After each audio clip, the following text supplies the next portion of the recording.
Hola, saludos. En esta oportunidad vamos a hablar sobre los planes de contingencia y los procedimientos de emergencia que debemos aplicar dentro de un laboratorio de microbiología. Para comenzar tenemos ciertas definiciones. En primer lugar, lo que es un accidente. Vamos a definir un accidente como la acción o suceso eventual que altera el orden regular de las cosas de modo involuntario, del cual resulta o se ocasiona daño a las personas o a las cosas. Una emergencia es una situación de peligro o desastre que requiere una acción inmediata. Un plan de contingencia es el conjunto de acciones que se deben tomar ante cualquier situación de emergencia.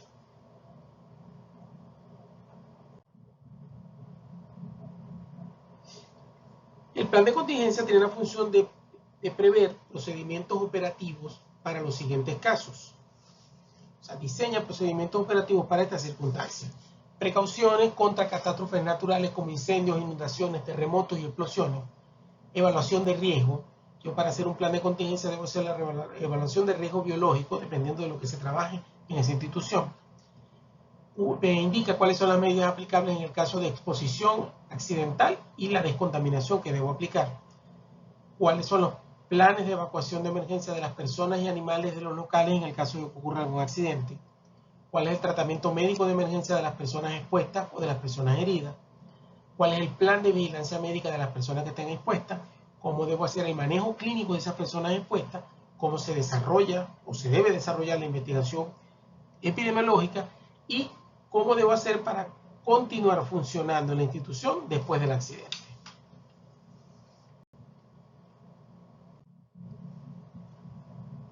Un plan de contingencia debe incluir los siguientes elementos. Primero, la identificación de microorganismos de alto riesgo. Segundo, la localización de zonas de riesgo, como laboratorios, almacenes animalarios. O sea, no en todas las zonas de laboratorio yo tengo los mismos riesgos, ni tengo mayor riesgo o menor riesgo. O sea, depende de la zona y de la actividad que se realice, es el riesgo que está presente. Entonces, un plan de contingencia debe evaluar y saber cuáles son esas zonas de riesgo.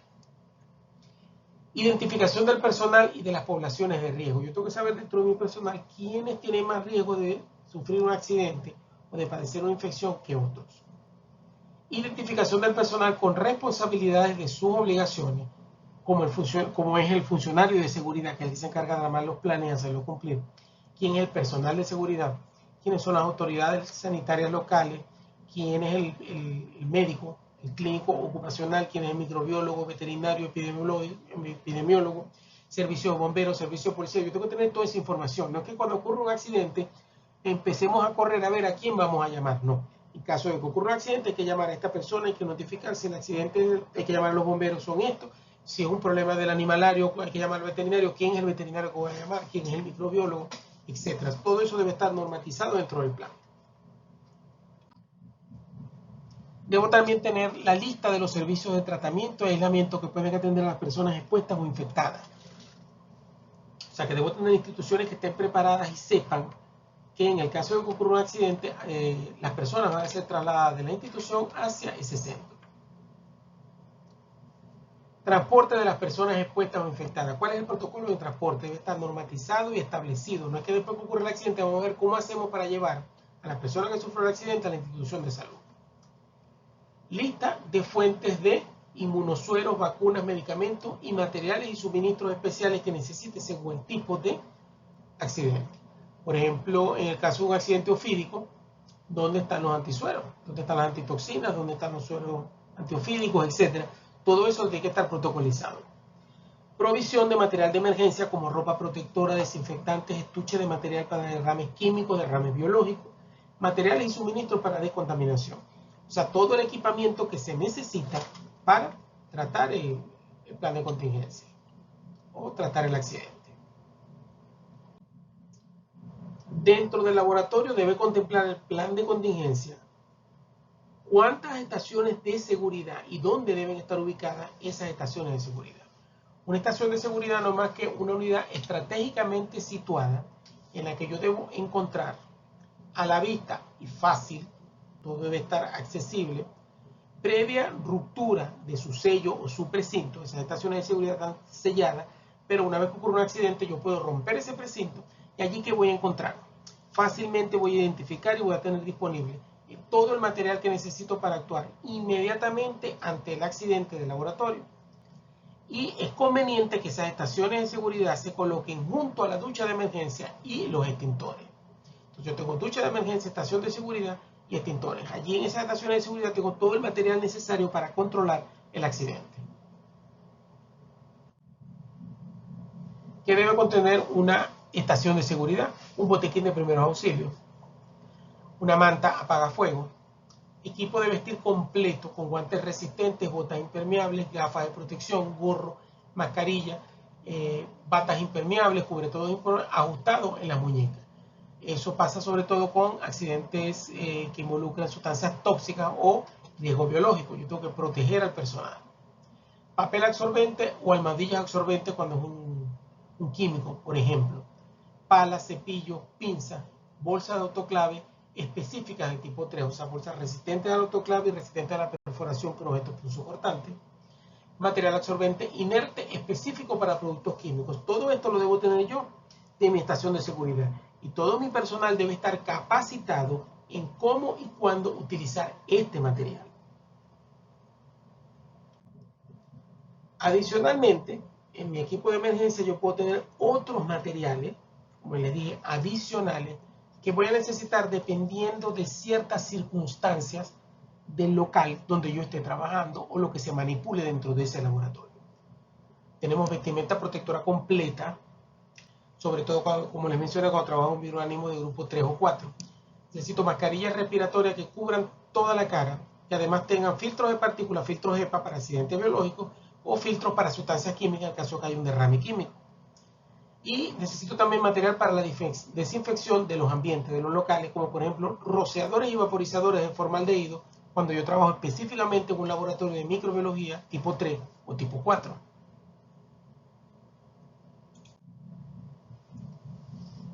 Adicionalmente puedo llegar a necesitar camillas, herramientas como por ejemplo martillos, hachas, destornilladores, etc. Y material para demarcar y señalizar zonas peligrosas. Yo puedo poder delimitar las zonas de mayor riesgo para evitar que otras personas entren en contacto con ese material infeccioso. En cuanto a los primeros auxilios, que deben estar contemplados dentro del plan de contingencia, los primeros auxilios no consisten más que en la aplicación experta de principios aceptados de tratamiento médico en el momento y el lugar en que se produce un accidente. Los primeros auxilios se dan en el sitio del accidente. En un hospital se recibe tratamiento médico. Los primeros auxilios es el método aprobado para tratar a la víctima de un accidente hasta que se le pueda poner en manos de un médico para el tratamiento definitivo de la lesión o el accidente que sufrió. El equipo mínimo de primeros auxilios consta de un botiquín, ropa protectora y equipo de seguridad para la persona que presta los primeros auxilios y equipo para irrigación ocular en el caso de que haya salpicaduras de piel de la mucosa ocular. ¿Qué hacer en la administración de primeros auxilios? ¿Qué sí se debe hacer? Se debe actuar rápidamente. Inmediatamente hay que resolver un paro respiratorio, cardíaco, una hemorragia severa. Y una vez resuelto eso, voy a prestar atención a otras lesiones como son heridas, fracturas, quemaduras, etc. Estas tres son las principales porque ponen en peligro la vida del paciente. Se debe buscar atención médica. Se debe calmar y darle confianza a la persona afectada, a la víctima.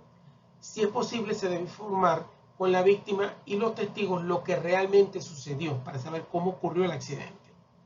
Mantener a la víctima siempre respirando y detener el sangrado mientras se aplica cierta presión, o sea, tratar de controlar la hemorragia. Y hacer uso de materiales de emergencia y fuentes para lavado de ojos, mantas de fuego, ducha de seguridad, etc., según sea necesario.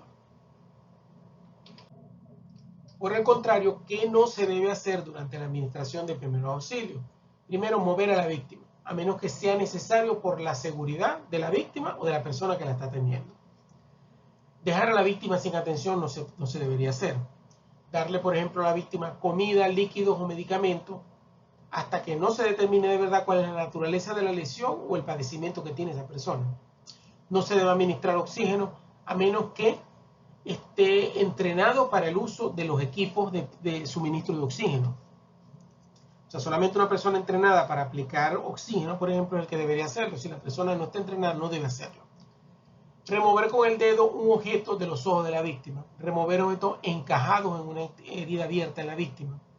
Romper ampollas de las quemaduras. Colocar un vendaje o torniquete alrededor del cuello de la víctima. Estas son cosas que no se deben hacer. En el caso de una emergencia, ¿a quién debemos acudir? Entonces, toda instalación tiene que tener en un lugar visible las direcciones y los números de teléfono que vamos a ver a continuación.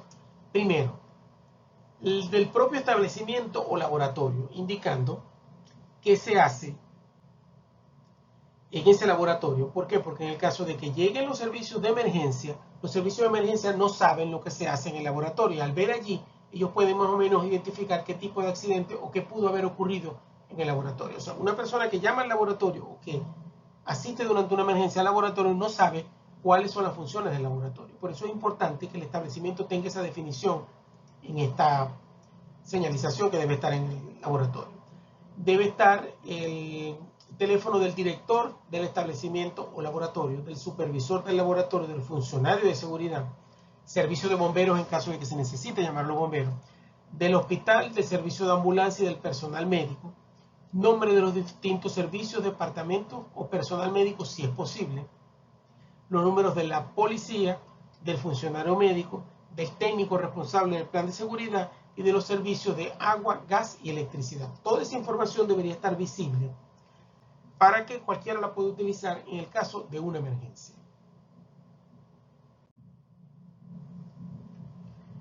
El plan de contingencia debe hacer una evaluación de riesgos y generalmente en el laboratorio tenemos riesgos no biológicos y riesgos biológicos.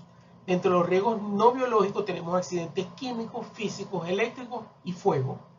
Mientras que dentro de los biológicos, los que involucran microorganismos generalmente, tenemos varios tipos de accidentes. Por ejemplo, tenemos inoculación accidental, heridas causadas por animales de laboratorio, ingesta accidental, derrames o salpicaduras, producción de aerosoles y accidentes deliberados de origen desconocido.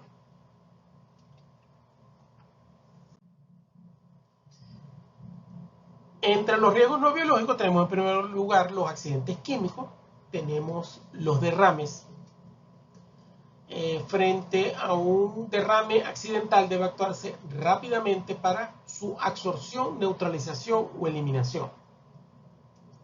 Todo va a depender del tipo de accidente y del tipo de químico que se haya derramado. El operador debe ponerse guantes resistentes al material derramado y luego cubrir el fluido derramado con papel absorbente y derramar o colocar alrededor de este una solución neutralizante. Entonces, es importante saber qué líquido fue el que se derramó. Usando material absorbente seco y limpio, levantar el material y arrojarlo al recipiente de desechos contaminados para su posterior eliminación. Y de último ya, verter una solución descontaminante sobre el papel y descartar. La superficie deberá ser enjuagada nuevamente, o sea, de donde se recogió el accidente. Entonces es muy importante, en el caso de un producto químico, saber qué químico se derramó para, entonces vamos a decir, neutralizarlo y poder eliminar el químico de manera segura. En el caso de mercurio, por ejemplo, se debe absorber con azufre, polisulfuro de calcio o amalgamantes. Si el mercurio se ha depositado en una ranura, se puede sellar con laca fijadora. También, en el caso de que sea factible, se puede aspirar empleando una pipeta Pasteur guardando el metal recogido. En el caso de líquidos inflamables, se debe absorber con carbón activo o algún producto específico para absorber líquidos inflamables. En el caso de ácidos, se debe neutralizar con bicarbonato o emplear productos específicos comercializados para neutralización y absorción de ácidos.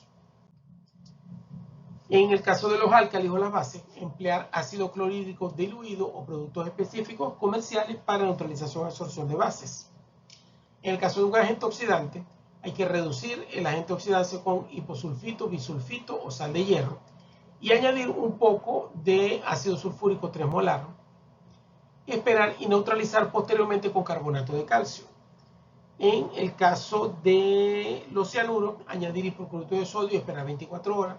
Sales inorgánicas, añadir carbonato sódico y neutralizar. y otros líquidos no corrosivos ni inflamables. Se deben absorber con acerrín, papel o vermiculita. Realizar también un tratamiento posterior adecuado. Entonces fíjense que para el tratamiento de derrame químico se deben aplicar diferentes técnicas y diferentes productos dependiendo del agente del derrame. Y aquí es donde es muy importante la capacitación del personal en materia de seguridad. Generalmente en nuestro laboratorio cuando ocurre un accidente todo el mundo sale corriendo. Básicamente es lo que hacemos. Pero no tratamos nunca de controlar porque no estamos formados en materia de seguridad. No tenemos las competencias necesarias para saber qué hacer en caso de un derrame de ácido clorhídrico o en el derrame de una sal, etc. Pero es un problema de capacitación principalmente. Y segundo, que no disponemos, por desconocimiento, de los implementos de seguridad para poder controlar estos derrames. También podemos sufrir accidentes químicos por inhalación. Estos se producen por no usar o utilizar de manera inadecuada las vitrinas o las cabinas de extracción de gases, o cuando ocurre un accidente dentro del laboratorio. Si el accidente es grave, como por ejemplo fuga de gases tóxicos, hay que dar la voz de alarma. No intentar socorrer a los afectados sin antes yo haberme puesto una máscara de gases para sacar al paciente de la zona una vez que yo me coloco la máscara. Es como le dicen a uno en los aviones. Los aviones le dicen, si necesita asistir en caso de descompresión a la persona que tiene al lado, colóquese primero la máscara. Cerrar la zona y, si es posible, ventilar esa zona para eliminar los gases tóxicos y conducir al afectado al servicio de emergencia y, si es necesario, iniciar procedimientos de reanimación dependiendo de la condición de la persona afectada. Accidentes químicos por deglución. Se producen si se cometen errores básicos de pipeteo o cuando se utilizan incorrectamente envases de refresco o bebidas para guardar productos químicos. Está terminantemente prohibido en el laboratorio. Si ha ocurrido ingestión involuntaria de un producto químico, deben tenerse en cuenta estos dos aspectos. Si es un ácido, hay que beber solución de bicarbonato. Y si es una base, beber una solución ácida, ácido cítrico, por ejemplo. Esto con el fin de poder neutralizar el efecto del agente ingerido. Si ha ocurrido ingestión involuntaria por ejemplo, no debo provocar el vómito, salvo indicación expresa. O sea, yo tengo que saber qué fue lo que ingirió la persona. Si está indicado inducir el vómito, se debe hacer. Si no, no se debe hacer. Debo disponer la información sobre los productos que se manipulan, consultando un servicio de información toxicológica cuando sea posible. Y acudir siempre lo más rápidamente posible al médico después de la ingesta. Pueden ocurrir accidentes químicos por contacto. Los más frecuentes son salpicaduras por ácido, álcali, sustancias tóxicas, cancerígenas, etc. En caso de salpicadura en piel y ojo, hay que lavar con abundante agua. Si es en los ojos, debemos utilizar la fuente lavaojos. No intentar neutralizar el producto. ¿Por qué? Porque la neutralización implica otro químico y no es sobre una superficie, sino que es sobre la piel. Y acudir al médico lo más rápido posible. En el caso de que ocurra salpicadura, en las batas o en los vestidos que tenga puestos, debo quitarse rápidamente la ropa, lavándola o colocarla bajo la ducha según la magnitud de la impregnación. Y si hay contacto con la piel, acudir al médico. En cuanto a los riesgos no biológicos, tenemos los accidentes físicos. Los más frecuentes son las heridas causadas por objetos punzocortantes o cortantes, los pinchazos, los traumatismos, las malas posturas y otro agente físico importante es el ruido. Los traumatismos ocurridos en el lugar de trabajo se pueden prevenir en la mayoría de los casos aplicando técnicas adecuadas y demarcaciones adecuadas. El ruido en el medio ambiente laboral es una de las principales causas de discapacidad ocupacional, ya que puede provocar desde una pérdida de la audición hasta una sordera permanente. Por eso que se recomienda, según el nivel de ruido del ambiente de trabajo, utilizar o no audífonos de supresión de ruido. Las quemaduras por vapor de los autoclaves principalmente, así como las producidas por salpicaduras de microondas, se tratarán tópicamente con cremas para quemaduras. Se deben tratar de esa manera. En cuanto a catástrofes naturales, están clasificadas dentro de los accidentes físicos de riesgo no biológico. Entonces, después de una catástrofe natural, se debe informar a los servicios de emergencia locales y nacionales de los riesgos existentes dentro del edificio del laboratorio o en sus proximidades.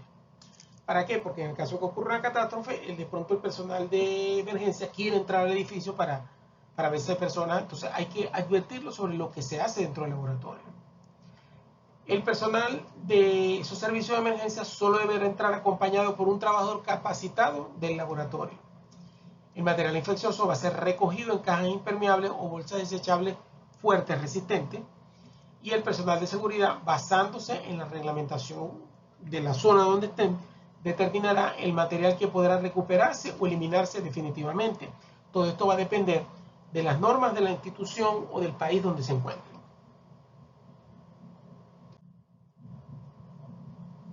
En cuanto a los accidentes eléctricos, se va a evaluar la gravedad y se va a decidir si se traslada al accidentado al servicio de urgencia o si hay que practicar maniobras de reanimación allí en el sitio.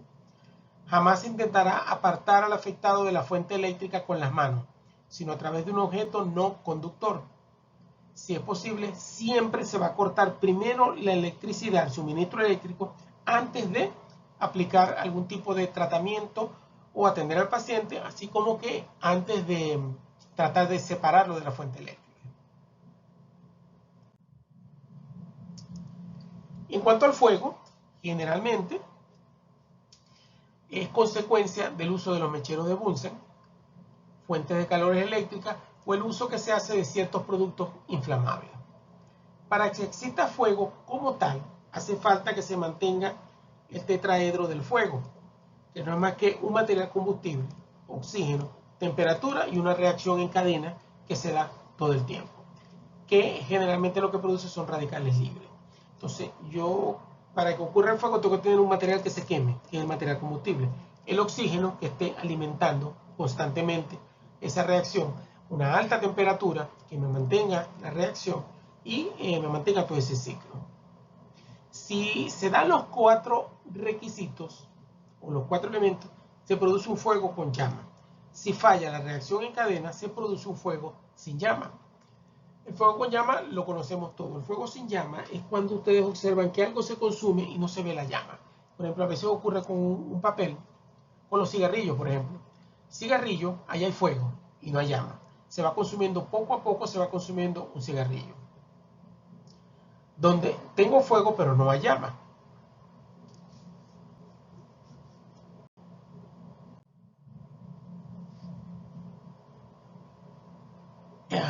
Continuando con el fuego, según el material que esté ardiendo o se esté quemando, el fuego se va a clasificar en esta categoría que están acá.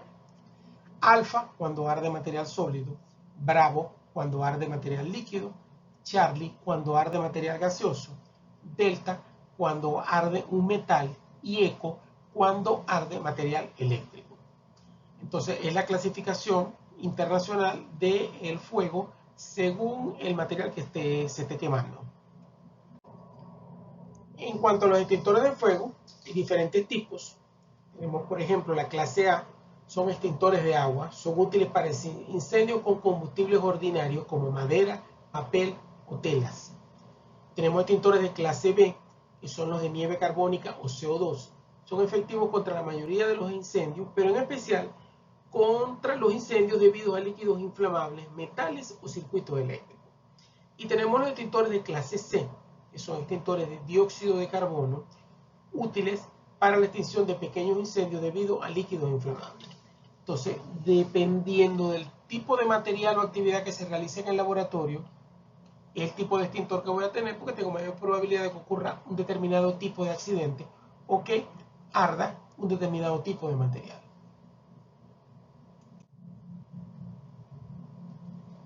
Finalmente, entonces, en el caso de incendios deben seguirse lo más serenamente posible las siguientes instrucciones. Primero, dar alarma inmediata. apagar los fuegos pequeños tapándolos sin utilizar agua, una manta para apagar fuegos, por ejemplo, y escoger adecuadamente el tipo de extintor, recordando el modo de empleo y duración de la carga. Por eso es que en materia de seguridad hay que capacitar al personal para reconocer diferentes tipos de fuego, diferentes tipos de extintores, diferentes tipos de medidas que se deben aplicar para cuando ocurre un accidente en el laboratorio. Si se prende fuego a la ropa, se debe utilizar la ducha o la manta de seguridad, la manta apaga fuego para tratar de salvar a esa persona. Se debe evacuar a los pacientes y personal administrativo a la puerta más cercana, en el caso de que sea una institución de salud. Se debe llamar al cuerpo de bomberos dando la dirección y naturaleza del fuego, si es químico, si es eléctrico, etc. Y se debe evacuar el área y cerrar las puertas al salir. En cuanto a los aspectos relacionados con riesgos biológicos, los accidentes de origen biológico generalmente se producen en el laboratorio por estas causas que están acá: inoculación accidental, heridas causadas por animales de laboratorio, ingesta accidental de alguna solución o de microorganismos, derrames y salpicaduras, aerosoles, adquisición de infecciones a través del aire y accidentes deliberados y de origen desconocido. En cuanto a la inoculación accidental, principalmente esto se da por heridas punzantes, cortes o abrasiones a nivel de la piel. En el caso de sufrir un accidente de este tipo, la persona afectada deberá quitarse la ropa protectora, lavarse las manos y la parte lesionada, aplicar un desinfectante cutáneo apropiado y se deberá favorecer el sangrado de la herida y buscar atención médica inmediatamente. Se notificará la causa de la herida y los microorganismos implicados dependiendo de, por ejemplo, un tubo con un cultivo del microorganismo X, lo más probable es que la infección sea por ese microorganismo. Se debe mantener entonces un registro médico apropiado y completo y se deberán aplicar las medidas detalladas en los protocolos de actuación después de una exposición accidental a un producto biológico que probablemente está contaminado, y todo eso está descrito en cada uno de los protocolos, por ejemplo, protocolos específicos para hepatitis y síndrome de inmunodeficiencia adquirida o infecciones por HIV. Si el laboratorista o el personal de laboratorio sufre exposición parenteral o de sus mucosas o sangre, fluidos corporales, o sea, con cualquiera de estos materiales, incluyendo cultivos de virus, se debe identificar el material y, si es posible, determinar la presencia del virus, la bacteria, o sea, del antígeno como tal, así como de anticuerpos, para saber esa herida que está contaminando, perdón, ese cultivo que está contaminando al paciente, al personal, si, vamos a decir, contiene o no contiene el agente. Si el material da positivo tanto para el antígeno como para anticuerpos, o virus, etcétera, o no fuera posible en algunos casos analizar la muestra para saber si está positiva o no, esa persona deberá ser advertido y hay que notificar y solicitar una evaluación médica ante cualquier enfermedad febril aguda que ocurra dentro de las 12 semanas posteriores a la exposición de esa persona al microorganismo producto de un accidente.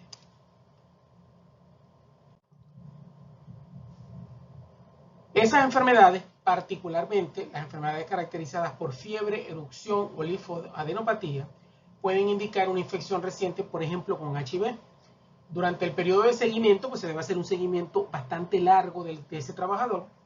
Esa persona deberá ser instruida de las siguientes precauciones generales de prevención en transmisión de HIV, que es lo que generalmente se trata de evitar en este tipo de accidentes. Si el material causante del accidente fuera negativo para antígenos, anticuerpos, HIV, etc., el individuo deberá ser estudiado serológicamente a las 6, 12 y 24 semanas después de haber sufrido la exposición, y se deberá proveer de control médico, seguimiento, tratamiento si corresponde a esa persona que sufrió el accidente. O sea, a pesar de que la muestra de resultados negativos para antígenos, anticuerpos, HIV, etc., se debe hacer un seguimiento de ese paciente.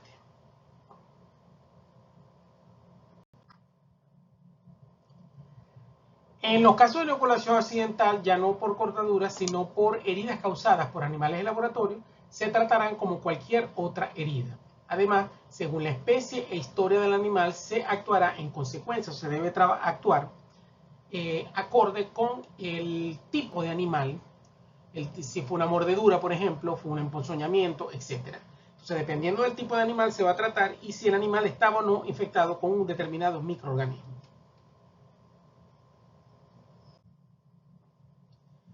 En cuanto a la ingesta accidental, esta se produce cuando se cometen errores básicos de pipeteo o errores por comer, beber o fumar en el área de trabajo, o al ingerir erróneamente caldos de cultivo en envases de refresco o bebidas, o sea, cuando se guarda caldos de cultivo, por ejemplo, en este tipo de envase, y la persona por equivocación ingiere esa bebida. En ese caso se le debe quitar a la persona la ropa protectora y se debe buscar atención inmediata. Se debe notificar la identidad del material ingerido, o sea, qué fue lo que ingirió esa persona y las circunstancias de la incidencia, o sea, por qué lo ingirió. Y se mantendrá un registro médico apropiado y completo de la evolución de ese paciente. Según el tipo de agente biológico que se trate en cada uno de los casos, se va a acudir al servicio de enfermedades infecciosas. Se cultivará el líquido o el sólido en cuestión que ingirió ese paciente para poder aislar el microorganismo y tener la certeza de que en realidad ese líquido o ese sólido estaba contaminado con ese microorganismo. Como emergencia se puede utilizar una solución de carbón activado, o sea, un lavado estomacal con carbón activado, y se decidirá el inicio del tratamiento específico o profiláctico dependiendo del microorganismo al que haya estado expuesto la persona.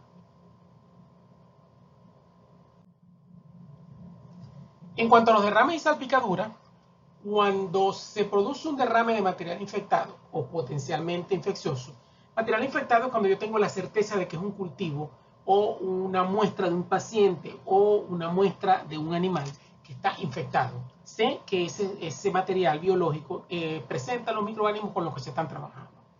Mientras que el potencialmente infectado, cuando es lo que no sucede en los laboratorios, yo tengo un paciente, ocurre un accidente, me puedo cortar con un tubo de un paciente, ese material es potencialmente infeccioso hasta que yo lo compruebe, haciendo las diferentes pruebas. Entonces esa es la diferencia entre material infectado, cuando ya tengo la certeza de que el material biológico tiene microorganismos, y potencialmente infectado cuando desconozco si el material biológico tiene o no la presencia del microorganismo. Entonces, cuando ocurran esos derrames, el operador debe ponerse guantes y luego cubrir el fluido derramado con papel absorbente, derramar alrededor de esa zona donde hubo el derrame una solución descontaminante y finalmente verter una solución descontaminante sobre el papel y dejar actuar por lo menos 20 minutos.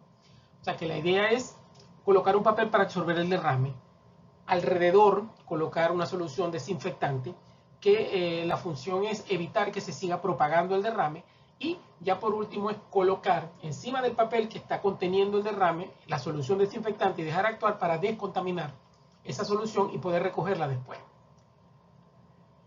Utilizando material absorbente seco y limpio, una vez que desinfectado por 20 minutos, se levanta el material y lo voy a colocar en un recipiente de desechos contaminados para su eliminación adecuada. La superficie, una vez que se ha recogido el derrame, debe ser enjuagada nuevamente con solución descontaminante para posteriormente ser limpiada. Los guantes que se utilizaron para recoger el derrame deben ser descartados después de haber aplicado ese procedimiento. No se recomienda el uso de alcohol para tratar de desinfectar un derrame porque el alcohol se evapora rápidamente y además no es compatible con la materia orgánica, hace que las proteínas se coagulen y al coagularse el alcohol no penetra al interior de esos coágulos y no es capaz de eliminar los microorganismos o de matar esos microorganismos. Las medidas a tomar son responsabilidad exclusiva del laboratorio de microbiología y bajo ningún concepto lo debe hacer el personal de limpieza. Cuando hay un derrame es el personal de microbiología, el personal de seguridad el que debe contener y recoger ese desastre, no el personal de limpieza del hospital. Para actuar correctamente son muy recomendables las estaciones de seguridad que, como ya vimos, deben tener todo este material que necesitaríamos en el caso de que ocurra este tipo de accidente.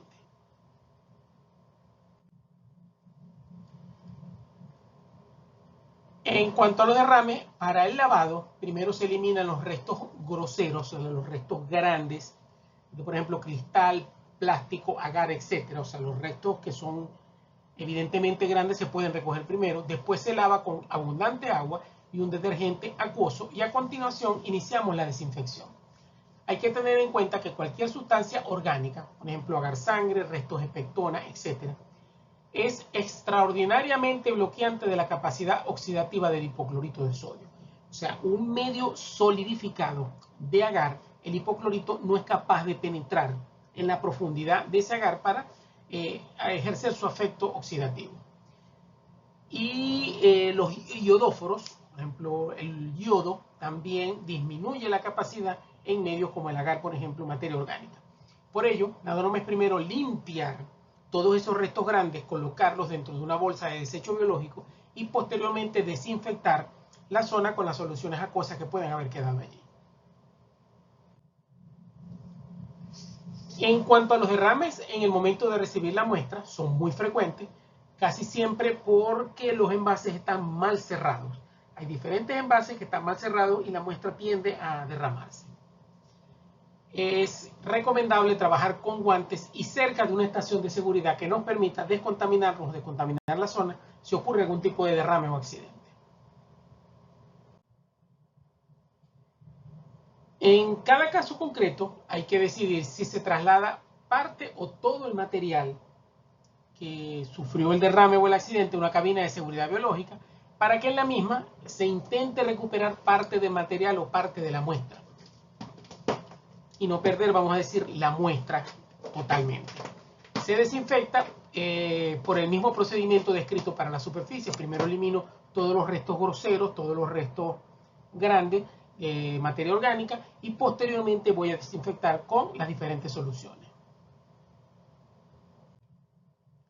En el caso de salpicaduras a nivel de cara y ojos, si el accidentado no lleva lentes de contacto, se debe lavar con abundante agua durante mucho tiempo y solo después evacuar a ese paciente o dirigirlo a servicio de oftalmología con la referencia del agente que estuvo implicado, el agente microbiano que estuvo implicado en el accidente, y debe ir acompañado del supervisor de seguridad. Si la persona lleva lentes de contacto, lo que es totalmente prohibido en el laboratorio. En un laboratorio de microbiología no se pueden utilizar lentes de contacto. Entonces, si la persona lleva lentes de contacto, hay que lavar con agua abundante e intentar quitar los lentes de contacto. Si no es posible, hay que recurrir inmediatamente a servicios de oftalmología para que traten de quitar los lentes de contacto. En el caso de salpicaduras que produzcan contacto directo con piel mucosa del operador o del personal, generalmente suele ser el propio accidentado el encargado de su neutralización. La misma persona es la que se encarga de neutralizar a la gente a nivel de la piel. Si tiene dudas de cómo lo debe hacer, debe avisar al supervisor de seguridad y la actuación jamás se dejará en manos del personal no calificado, por ejemplo, personal de limpieza. Personal de limpieza puede actuar y limpiar, enjuagar, etc. Una vez yo he hecho la descontaminación y neutralización del agente del microorganismo implicado en el accidente. En el caso de salpicadura sobre piel descubierta, la piel se debe lavar con abundante agua el tiempo que sea necesario. Jamás se debe intentar neutralizar cáusticos con bases a nivel de la piel porque puede ocurrir quemaduras e irritación, se genera calor y va a ser peor el remedio que la enfermedad. Se deberá consultar con el supervisor de seguridad para saber cuáles son las medidas exactas y específicas que se deben aplicar en ese caso. En el caso de ocurrir salpicaduras sobre la ropa, hay que valorar si se debe y puede cambiar o si se requiere una ducha de emergencia.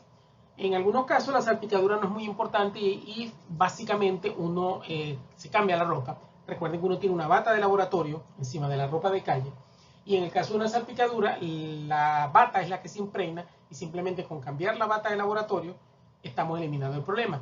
Pero si la salpicadura o el derrame es suficientemente grande y vamos a decir moja mucho a la persona, tanto la bata como la ropa, los zapatos, o sea el desastre es mucho más grande, en esos casos procede retirarse la ropa y aplicarse una ducha de emergencia para eliminar el agente. Entonces, como les expliqué, Lo que se vaya a hacer va a depender del producto del accidente. O sea, qué tan grande fue el accidente, qué tan afectada está la persona y el tipo de microorganismo implicado en ese accidente. Cuando ocurre algún accidente en una cabina de seguridad biológica, ocurre riesgo alto cuando hay derrames de gran volumen y que pasan a la bandeja inferior. Quiere decir que yo estoy en la superficie de la cabina de seguridad biológica, ocurrió un derrame y el derrame fue tan grande que fue capaz de colarse y entrar por las rejillas de ventilación de la parte trasera y de la parte delantera. En esos casos hay que cerrar la cabina de seguridad biológica, hay que cerrarla y hay que hacer una desinfección total de esa cabina. La cabina no se debe detener, o sea, yo debo mantener el flujo de aire todo el tiempo circulando allí y se debe continuar trabajando, la cabina debe continuar trabajando durante todo el proceso de descontaminación. Entonces, con guantes y bata protectora, tengo que colocar un desinfectante para eliminar esos microorganismos. Por ejemplo, el Virkon, que es un desinfectante muy utilizado en microorganismos, un jabón que se utiliza para material de laboratorio, se debe colocar en cantidad suficiente para empapar toda la superficie de trabajo e inundar la cubeta inferior de la cabina de seguridad biológica de manera que yo pueda eliminar de allí todos los microorganismos que estén presentes. En estas circunstancias no se recomienda el uso de alcohol, ya que debido al gran volumen que se necesita, puede existir un peligro de incendio porque estoy colocando un producto inflamable en grandes cantidades dentro de la campana. Debo dejar que actúe el desinfectante antes de recoger todo y empezar posteriormente con la limpieza de la cabina.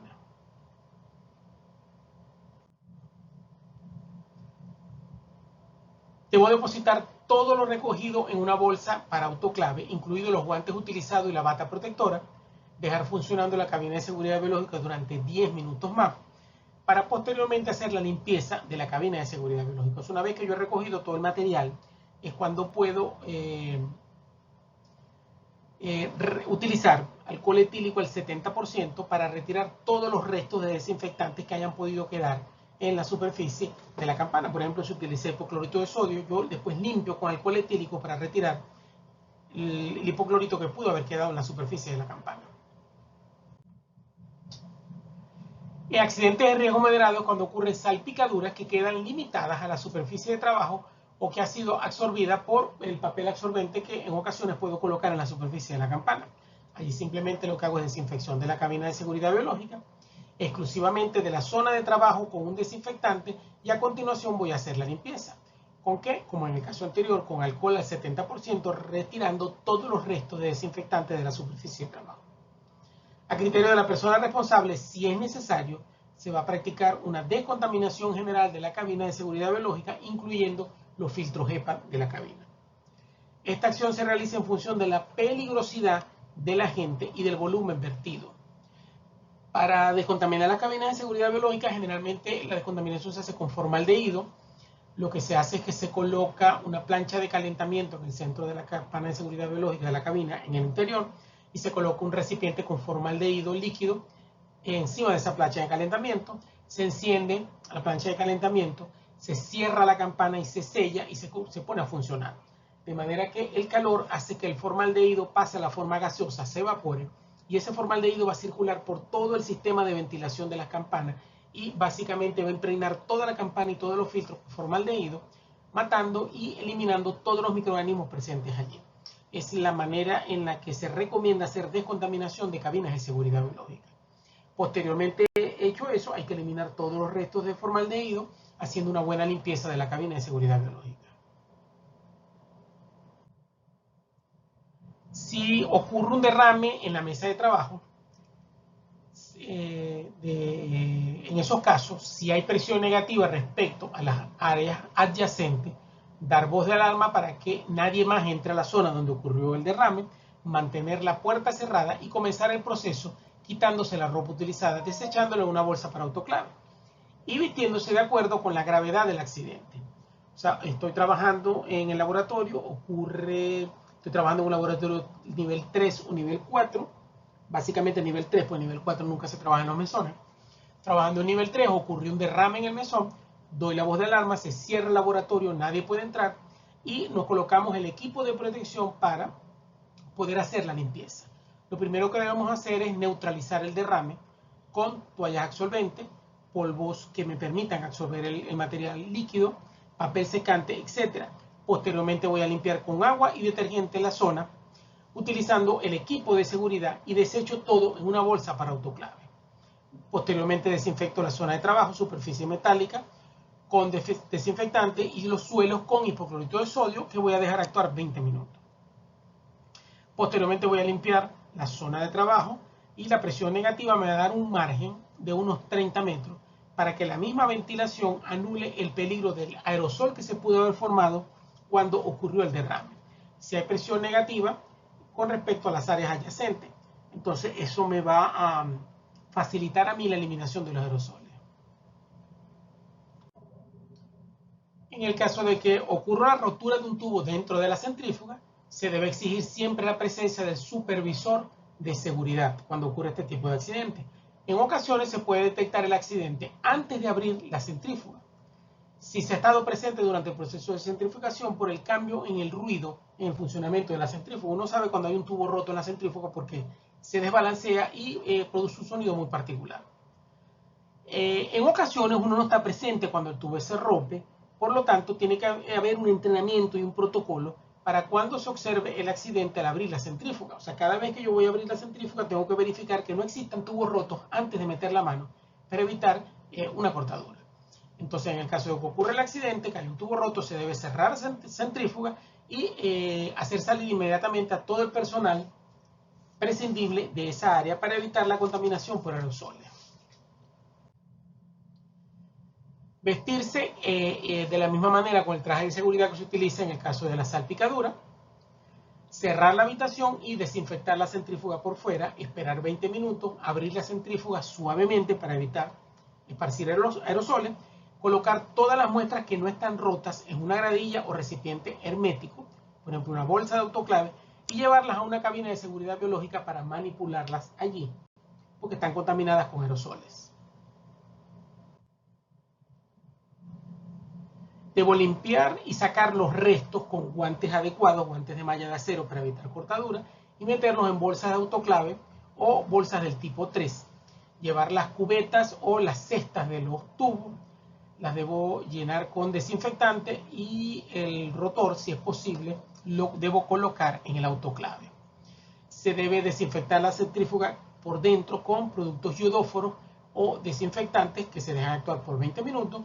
Y voy a limpiar lo que es el cabezal de la centrífuga con alcohol etílico al 70%. En cuanto a los aerosoles, son la principal causa, es la más frecuente e importante de accidentes biológicos y su origen va a ser muy variado dentro del laboratorio. Muchas veces los aerosoles pasan inadvertidos, por lo que siempre hay que dar por hecho que existen cuando se produce, que se producen siempre cuando se enfrían las asas calientes, hundiéndolas en el agar, por ejemplo. Allí hay producción de aerosoles. Cuando se utiliza una centrífuga que no tiene cabezales de seguridad, no son herméticas, cuando se centrifugan tubos abiertos o tubos mal cerrados, y cuando se agitan cultivos con el asa dentro del tubo, cuando se pipetea con demasiada fuerza, por ejemplo, o cuando se huelen las placas de cultivo. Todas estas actividades generan aerosoles. En el caso de que el accidente genere aerosoles, el trabajador debe contener la respiración y abandonar inmediatamente el cuarto cerrando la puerta y notificar al supervisor de seguridad. El sistema de aire y las cabinas de seguridad biológica serán dejadas en ventilación, o sea, se encenderán para sacar ese aire con aerosoles contaminantes. El personal idóneo debe utilizar ropa apropiada y es el que va a poder entrar al cuarto después de 30 minutos de ocurrido el accidente para efectuar las tareas de descontaminación. Básicamente se espera esa media hora para favorecer que el sistema de ventilación expulse los aerosoles o los aerosoles que estaban suspendidos en el aire comiencen a descender y queden en los mesones. Todo accidente o exposición a material potencialmente infeccioso debe ser comunicado inmediatamente al supervisor de seguridad o a la persona responsable. Y en este caso se recomienda tomar de inmediato una muestra de sangre al personal que sufrió el accidente para determinar si ha sido infectado o no. En el caso del aire, los aerosoles por aire se producen por fallos en el sistema de aire acondicionado y se detectan por criterios epidemiológicos como el número de personas afectadas, la coincidencia en un área de trabajo, o sea, una gran cantidad de personas infectadas, es muy probable pensar en el sistema de aire acondicionado, o que todas las personas de un área específica sufran la misma enfermedad, también se puede sospechar en el aire acondicionado. Las medidas son difíciles de implementar en este caso porque debe incluir necesariamente la revisión de todo el sistema de aire acondicionado. Y aerosoles de origen deliberado o de origen desconocido. En los deliberados, solo si el inculpado lo comunica se podrá actuar al respecto. O sea, una persona que, por ejemplo, libera un microorganismo en el ambiente del laboratorio de manera deliberada, él conoce cuál es el microorganismo y puede decir para actuar de manera inmediata. Otra cosa muy común es que la persona sufre un accidente, forma aerosoles que se produzcan dentro del laboratorio y por pena, vamos a decir así, de que vayan a inculparlo en el accidente, no dice nada y contamina al resto del personal. En los casos de una preparación microscópica que representa una fuente de infección, cuando la estamos observando en el microscopio, esa lámina o esa preparación se rompe con el objetivo del microscopio, debemos eliminar todo el material quebrado en un recipiente que contenga el desinfectante. Tengo que asear la parte mecánica del microscopio y el área afectada con desinfectante para finalmente limpiar el sistema óptico utilizando Silol. En los casos de los planes de contingencia se deben tener los protocolos de fumigación, pero no fumigación solamente para artrópodos, roedores, etcétera, sino fumigación en los casos de contaminación biológica del ambiente. Cuando ha ocurrido un desastre bastante grande de material infeccioso y otras muchas manipulaciones de mantenimiento, o sea, cambio de filtros HEPA en las cabinas, se debe realizar un proceso de fumigación y debe ser siempre un proceso planificado y llevado a cabo únicamente por personal con la formación necesaria para realizar ese proceso. Así como les mencioné que el formaldehído gaseoso se utilizaba para descontaminar la cabina de seguridad biológica, también lo puedo utilizar para descontaminar ambiente. Básicamente lo que tengo es que sellar todo lo que son puertas y ventanas de ese ambiente y liberar formaldehído gaseoso dentro del laboratorio, y de esa manera voy a hacer una fumigación que me elimina a los microorganismos presentes en ese ambiente. Entonces el formaldehído es el producto más empleado. Existen varias maneras de generar vapores, pero todas tienen como exigencia el mantenimiento de una humedad relativa alrededor del 70% dentro del ambiente que se está descontaminando. O sea que no solamente es liberar el formaldehído, sino que tengo que proporcionar una humedad relativa al 70% en ese ambiente que estoy desinfectando. También existen en el mercado diferentes aparatos de nebulización y vaporización para diversos desinfectantes que pueden ser una alternativa a la descontaminación con formaldehído, que es un gas bastante tóxico y que el otro inconveniente es que una vez aplicado el formaldehído hay que hacer limpieza de todo el laboratorio, techos, paredes, pisos, mesones, etcétera, porque puede quedar restos de formaldehído. Estos productos desinfectantes tienen un espectro de acción mucho más restringido que el del formaldehído. El formaldehído es muy bueno porque mata todo, pero vamos a decir, me contamina el ambiente. Mientras que ciertos desinfectantes, el espectro es mucho más restringido, es para ciertos microorganismos, por lo que se resultan mucho más útiles para el mantenimiento de un ambiente limpio en un determinado local, y son muy buenos desinfectantes, sobre todo cuando yo sé a qué se debe mi contaminación. En cuanto a las inmunizaciones, antes de comenzar a utilizar posibles vacunas o agentes terapéuticos, por ejemplo, antibióticos, en caso de exposición debe evaluarse primero la disponibilidad local y si están aprobadas o no para su utilización. O sea que dentro de los planes de contingencia de seguridad del laboratorio, uno de los planes más importantes es la inmunización. Si hay un laboratorio que trabaja con cultivos del virus de la rubiola, todo el personal que trabaja allí debería estar vacunado contra la rubiola.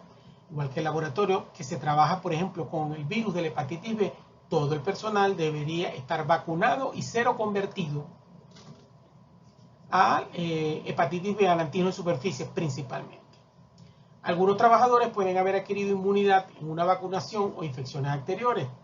Eso sucede mucho cuando la persona ya sufre la infección, tiene una inmunidad natural y no adquirida por vacuna. Si una vacuna o un toxoide particular están aprobados y disponibles localmente, deben ofrecerse después de evaluar el riesgo de una posible exposición y de proceder a una evaluación clínica de la persona que ha sido afectada. También deben existir instalaciones para la gestión de casos clínicos particulares después de una infección accidental. Entonces, como pueden ver, los planes de contingencia son manuales de procedimientos operativos que involucran todos los posibles escenarios de accidentes que pueden ocurrir dentro del laboratorio y de qué manera se deben afrontar para controlar el accidente y controlar los casos de contaminación si hay personas que se han contaminado durante el trabajo en el laboratorio. Bueno, muchísimas gracias.